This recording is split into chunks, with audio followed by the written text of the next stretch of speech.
প্রত্যাখ্যান, রিজেকশন এক ভারী মন খারাপ করা শব্দ। সে বাংলা, ইংরাজি, পার্সি, হিব্রু, যে ভাষাতেই হোক না কেন, আমাদের প্রত্যেকের জীবনে কোনো না কোনো সময় প্রত্যাখ্যাত হতে হয়।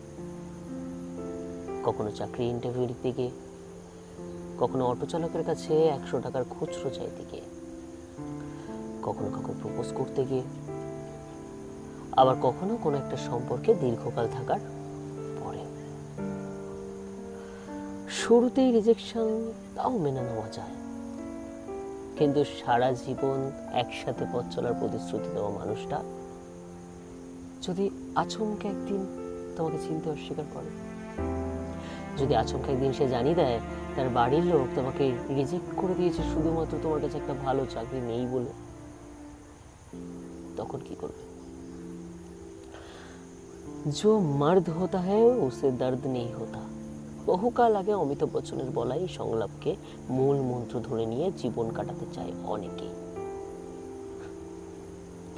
কিন্তু আমি বলবো এই সংলাপ আসলে সত্যি নয়। কাজেই মার্দ কবি দর্দ হতা হ্যায়।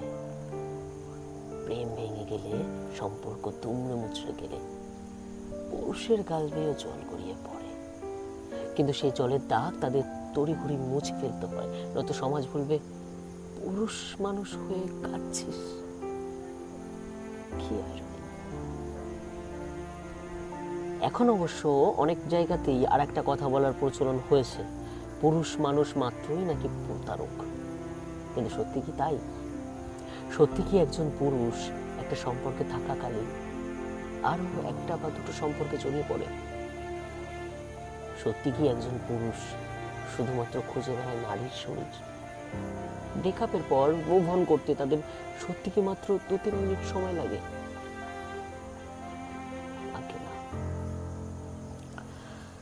প্রতি বছর দুর্গাপুজোয়, সরস্বতী পুজোয়, ঈদে, ক্রিসমাসে যখন এক ঝাঁক প্রেমিক প্রেমিকা হাতে হাত রেখে ঘুরে বেড়ায়, ফুচকা চাল নিয়ে ঝগড়া করে, ওলা উবের দেখতে আসলে অস্থির হয়ে যায়, একটু খেয়াল করলে দেখতে পাবে সেই সব কিছু থেকে অনেক দূরে থাকা বেশ কিছু পুরুষকে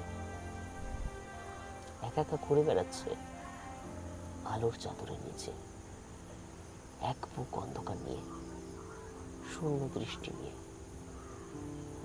ক্যাফে বা রেস্টুরেন্টেও এমন অনেক পুরুষের দেখা মিলে, যারা কোনো এক কোনায় বসে কাটিয়ে দেয় পুরো সন্ধ্যাটা একা একা।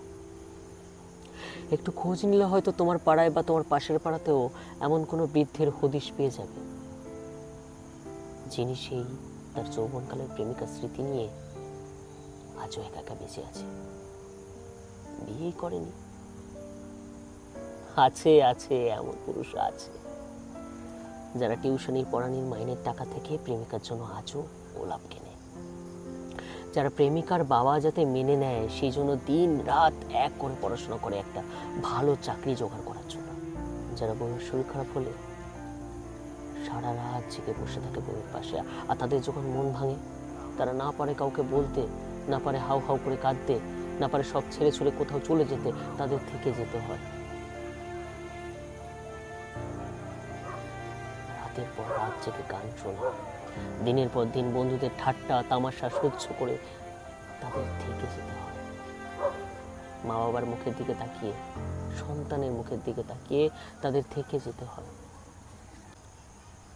তারপর সকাল হলে দাড়ি গোঁফ সেভ করে ঝকঝকে হয়ে বেরিয়ে পড়তে হয় বাস, অটো, মেট্রো, বাইকে চড়ে।